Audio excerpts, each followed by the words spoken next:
Como limpar a sua lareira de alto desempenho.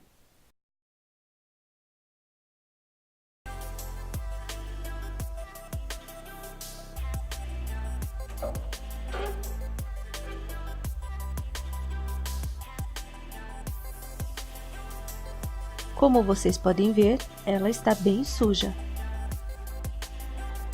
Vamos começar!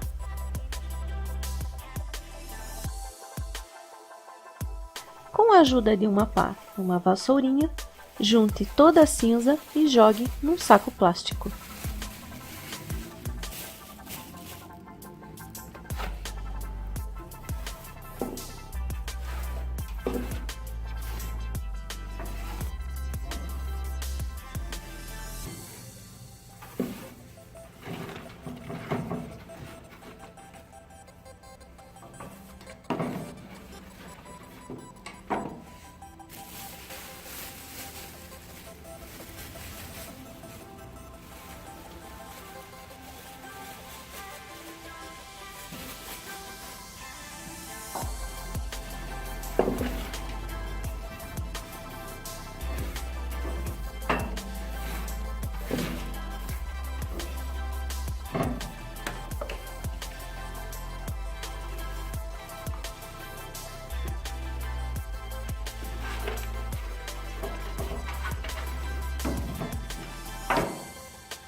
Em seguida, retire a grelha interna e jogue a cinza do cinzeiro no mesmo saco plástico.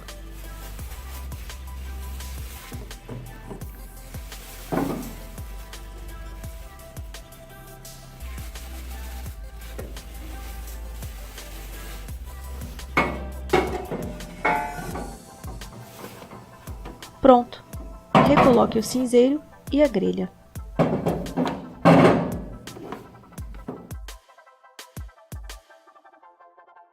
Muito simples e prático, em poucos minutos sua lareira já está limpa.